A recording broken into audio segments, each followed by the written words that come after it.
అఖిల ప్రియ నియోజకవర్గంలో ఎమ్మెల్యేకి అక్కడ ఎంపీకి కూడా నడుస్తుంది, ఆ శబరి దగ్గర నడుస్తుంది, ఎక్కడికక్కడ నడుస్తూనే ఉన్నాయి. ఇక్కడ ఇతన్ని ప్రత్యేకించి క్రమశిక్షణ అని పిలవడం వాళ్ళు ఎక్కడానికి అఖిల ప్రియని క్రమశిక్షణ అని పిలిచారా? ఆదినారాయణ రెడ్డికి అతనికి ప్రభాకర్ రెడ్డి జేసీ అతను ఎన్ని తిట్టుతున్నాడు ఓపెన్ గానే మాట్లాడుతున్నాడు. అతను ఏమైనా పిలిచారు క్రమశిక్షణకి? వాళ్ళందరికీ లేని ఇతన్ని పిలిచి పదే పదే ఎందుకు అవమానించాలి? వీళ్ళు ఒకటి గుర్తుపెట్టుకోవాలి, ఓ సునీల్ కుమార్, ఒక సునీల్ నాయక్, ఒకటి ఇతను. ఇప్పుడు వైసీపీ టైంలో ఏ సుధాకర్ ఉదంతమో లేకపోతే ఇంకోటి చూపెట్టి దళితులకు అవమానం అన్నారు. వాళ్ళు ఎట్లాంటి బూతులు మాట్లాడితే ఏం జరిగిందో తెలుసు అక్కడ. అయినా కూడా అది ఇదన్నారు. ఇక్కడ పబ్లిక్ గా జరుగుతుంటే హ్యూమిలేట్ చేస్తుంటే, ఇప్పుడు అధికారి ఎస్సీ అధికారి అండి, ఎస్టీ అధికారి కులం పేరుతో తప్పించుకుంటారంటున్నారు.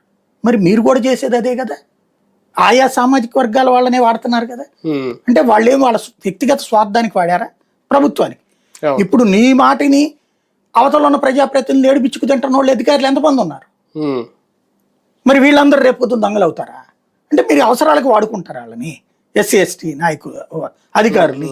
అవసరం తీరాక వాళ్ళని వెంటాడతారు, వేధిస్తారా? ఎవరి కోసం? ఇప్పుడు చిన్ని కోసం అక్కడ ఏడిపించాలా, ఇక్కడ రఘురామకృష్ణరాజు కోసం వీళ్ళని ఏడిపించాలా?